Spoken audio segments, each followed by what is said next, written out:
Colby Dissinger out here in Overland Park, Kansas, and I'm home today on an ice day away from students so I can finish up my assignment 5. My 3 children are also home from school, so you might hear some background noise, and I apologize for that. But let's go ahead and get started with my project. My project was a trick shot video using iPads to create video clips of kids doing different trick shots like this one and this clip. And then what we did was compile all the videos and created one YouTube clip to share with the school and the community. So there's that. My audience was my students, and those kids were ages 6 through 12, and then also PE teachers around the country or around the world. See, I'm pretty active on Twitter, and I like to share my ideas as much as possible with other PE teachers, and so I shared this YouTube video with them. My project objectives were that the students would come up with a trick shot idea in class. Now, not all my students were able to do that. The little kids, the first or second, when I got started with this, they had no concept of coming up with a trick shot, or they're really rough. So what I ended up doing after the first class is I would set up about 7 different trick shots and demonstrate it to them. And then I would break the kids into groups, and they would go and perform the trick shot as it was already set up. Now, those kids still had to learn how to record the video with the iPad and so forth, but they didn't set it up. The older kids, they actually came up with the trick shot idea in class. Then they came back to me and told me what the shot was, what materials they needed, and where they were doing it. And then they went out and did their shot. And then students also needed to, another objective was students using the iPad appropriately to film the shot. Right here is a post. I posted a picture of some boys, four boys doing a trick shot video using the iPad. And what I like about this photo, it kind of tells how they set it up and how they used another iPad as a prop, kind of a little functional fixedness right there. I did have some iPad stands, but not everyone could use one. So we talked about different ways we could prop it up, and how we needed to set up our camera in such a way that it told the whole story of the trick shot. And this is an excellent photo of these boys doing a good job of that, telling the whole story. I had a lot of kids that would, they would record a trick shot, and I had no clue who was shooting the thing, and it didn't tell me the whole story and the importance of that. And the importance of showing, a reaction afterwards and capturing it, and how that would draw in the audience and get people to really like the video.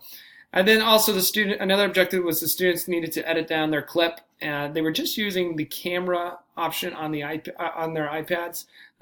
They had to record it, and we had like a 3-minute rule. They had 3 minutes to record the shot. If they were not successful in 3 minutes, they went back and deleted that shot and went back.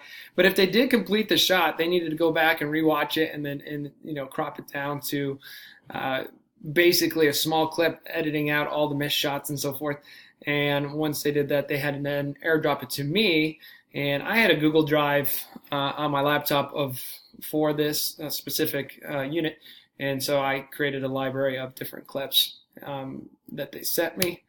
How I knew I met the objectives, that the students were able to use the iPad appropriately. I walked around the gym and make sure they were being appropriate with their iPads, not being reckless with them, and that they were able to film the whole story. And then they showed me that they could edit it down by the clip that they came up to me with. So let's say I was sitting on the stage watching the whole thing go on, they would celebrate and so forth, and then they would edit it down. And they would bring it to me, and I could easily press play and watch the video before they airdropped it to me to make sure they did it correctly. And then they would, airdrop the film to me. One thing that was very powerful in this whole unit was learning from rewatching your clips and learning and improving from what you've recorded. See, I did a lot of shots on my own to demonstrate to the kids and give them examples, ideas of what I'm looking for. And it was just kind of fun for them to see their PE teacher doing silly trick shots. But what I learned from that is that, some of these shots could take 2 minutes, but some of them could take up to an hour. And the ones that would take up to an hour, it was fun to learn from your mistakes. You go back and rewatch it and learn a lot of what you could do differently in that shot to either improve the shot, make it look cooler, or just to have success. And maybe your ball was trailing to the right every single time, and you didn't know that until you went back and rewatched it. So the students did a great job of going back, and it was fun to see them brainstorming, because a lot of them did it in groups, what they could do differently to have success. See, they weren't able to move on from their shot until they were successful. That was one of the big parts of this project, was to learn that we fail, and we're going to fail often, which is fine.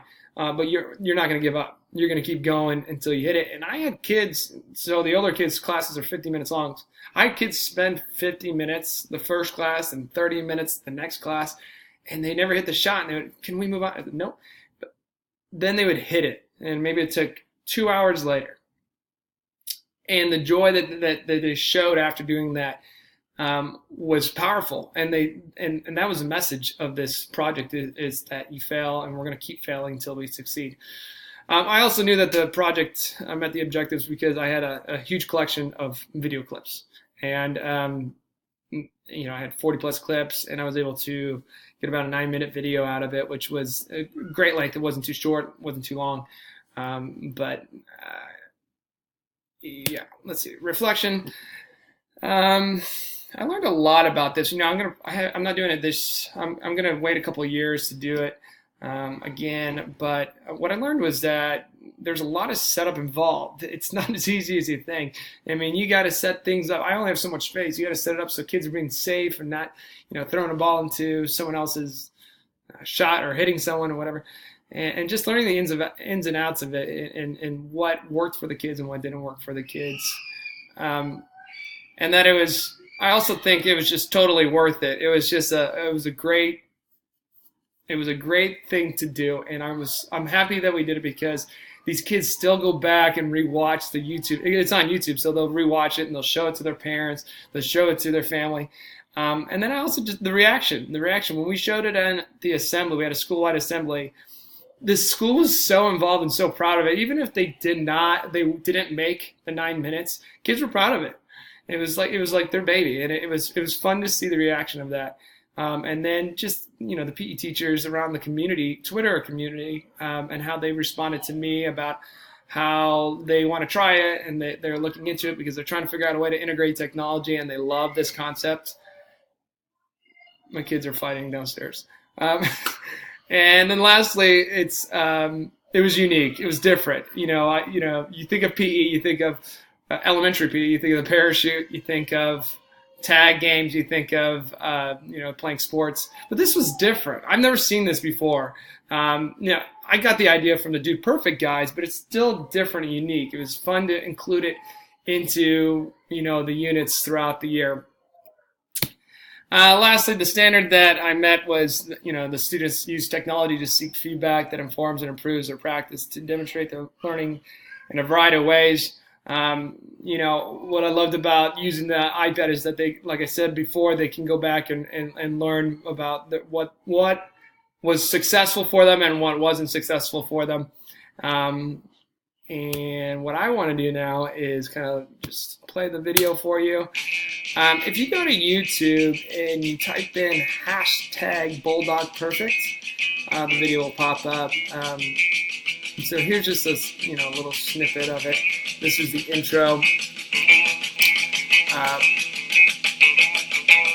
let you go ahead and watch that. I'm not going to show you all the video, but I want you to see a little bit about it and how much fun the kids had doing this. You see, these are first grade kids right there. Fifth grade kids. And I put it to music that the kids were popular around the time and the kids were enjoying. So. Anyways, those are some shots right there. Please go to YouTube and type in #BulldogPerfect so you can watch it. And what I want to do to you right now is go to show you that what I use. This is iMovie. And you can see, here's the storyboard. You can see that I used the Justin Timberlake song right there, Can't Stop the Feeling. But yeah, I used iMovie to record or to insert the video clips. Honestly, once the students sent the clips to me, it wasn't that difficult to compile a video and then tack it to some music. But yeah, I hope you guys enjoyed my project. It was a lot of fun for me to do. It was a fun way to integrate technology into PE, which is still a hard concept for me to understand because I just want my students being active. But this was a fun way to include technology in a fun way and keep the kids still active.